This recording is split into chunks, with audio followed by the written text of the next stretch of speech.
अस्सलाम वालेकुम मेरे प्यारे दोस्तों। वेलकम करता हूँ आप सबको पार्ट नंबर 2 में।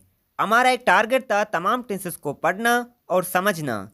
तो दोस्तों 12 टेंसेस को पढ़ना और समझना इतना बड़ा मुश्किल काम नहीं है अगर आप गाजी टीवी को सब्सक्राइब करें और साथ ही साथ बिल की घंटी को भी दबा दें और हमारे नए आने वाले वीडियोस आप लोगों को बआसानी मिलते रहेंगे।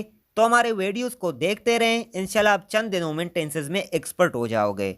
पार्ट नंबर 1 में मैंने आप लोगों को प्रेजेंट इंडिफिनिट के बारे में पढ़ाया था और उम्मीद करता हूँ आप लोगों ने गेन भी किया होगा। तो आज पार्ट नंबर 2 में फास्ट इंडिफिनिट को पढ़ेंगे। So let's explain it a little. It is used for those actions which started and finished at a specified or unspecified time in recent or distant past. For example, I saw him yesterday, it is recent past. He died in 2001, it is distant past. In simple definition, any action that happened in past वो पहल जो ज़माने गुज़िश्ता या ज़माने माजी में सरंजाम दिया गया हो, या आप यूँ भी कह सकते हो जैसे माजी करीब का पहल हो। जैसे वो गया, मैंने खाना खाया, मैंने किताब लिया, उसने किताब दिया।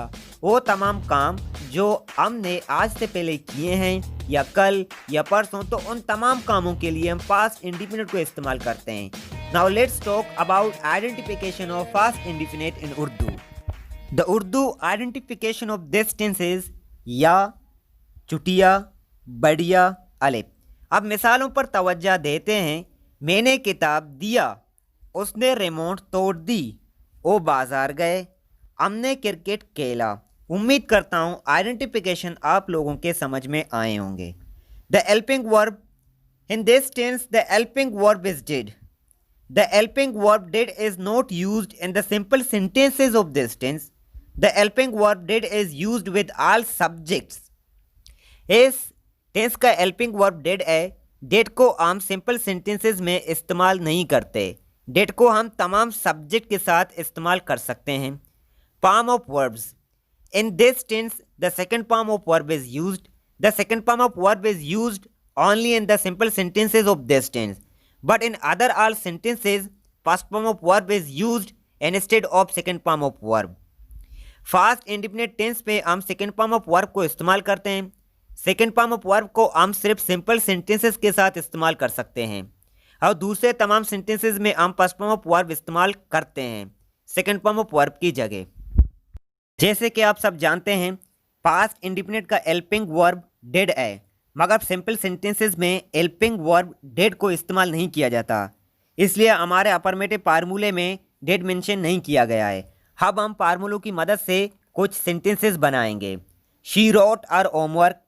शी हमारा सब्जेक्ट हुआ, रोट हमारा वर्ब है। एक्चुअली वर्ब तो राइट है, मगर हम पास्ट इंडिफिनिट के अफर्मेटिव फार्मूले पर बातचीत कर रहे हैं जिसमें हम वर्ब के फर्स्ट फॉर्म को सेकंड फॉर्म में कन्वर्ट करते हैं, इसलिए हमने राइट को रोट में तब्दील किया है पास्ट इंडिफिनिट के अफर्मेटिव फार्मूले की वजह से। पास्ट इंडिफिनिट को अच्छी तरह से इस्तेमाल करने के लिए इन तमाम वर्ब्स के सेकंड फॉर्म को भी अच्छी तरह से याद करें, क्योंकि ये तमाम वर्ब्स आपको मदद देते हैं पास्ट इंडिफिनिट को गेन करने के लिए। I went to school, he ate food, Sajid broke the glass, I paid my duty। ये पांचों मिसाल मैंने आप लोगों को समझाने के लिए दिए थे। अब आप लोगों की ड्यूटी यह है कि इस फार्मूले के थ्रू 10 सेंटेंसेस बनाएं। Now let's talk about negative formula. अब एक सवाल आप लोगों के जहन में क्रिएट हो रहा है कि अफर्मेटिव फार्मूले में हमने सेकंड फॉर्म ऑफ वर्ब इस्तेमाल किया था, तो नेगेटिव फार्मूले में फर्स्ट फॉर्म ऑफ वर्ब क्यों इस्तेमाल किया जा रहा है? क्योंकि हेल्पिंग वर्ब डेड डू का सेकंड फॉर्म है, तो हम एक ही सेंटेंस में दो सेकंड फॉर्म ऑफ वर्ब इस्तेमाल नहीं कर सकते, तो इसलिए पास्ट इंडिफिनिट के नेगेटिव फार्मूले में फर्स्ट फॉर्म ऑफ वर्ब इस्तेमाल किया जाता है। सिंपल सेंटेंस में हमारा वर्ब रोट था, because helping verb is not use in simple sentences, but in negative sentence the verb is write, because in negative sentences the helping verb did is being used which is already in second form. I did not go to school, he did not eat food, Sajid did not break the glass, I did not pay my duty. जो formula मैं आप लोगों को लिख कर समझा रहा हूँ, उन फार्मूलों के थ्रू आप भी सेंटेंसेस लिखें और प्रैक्टिस करें। अफर्मेटिव हमने क्लियर किया, नेगेटिव भी हमने पढ़ लिया। अब हम बढ़ते हैं इंट्रोगेटिव की तरफ। इंट्रोगेटिव सेंटेंसेस वो जुमले होते हैं जिससे लोग हमसे या हम दूसरों से सवाल पूछते हैं। और एक बात हमेशा जहन में रखें, इंट्रोगेटिव जुमलों में हेल्पिंग वर्ब को पहले इस्तेमाल किया जाता है। पास्ट इंडिपेंडेंट का हेल्पिंग वर्ब डिड है, तो हम पहले डिड को फार्मूले में रखेंगे। सब बातें पहले ही कर चुके हैं, बिना आपका टाइम वेस्ट किए इंट्रोगेटिव फार्मूले की तरफ बढ़ते हैं। Did plus subject plus first form of verb plus object plus question mark. तो दोस्तों ये है हमारा इंट्रोगेटिव फार्मूला।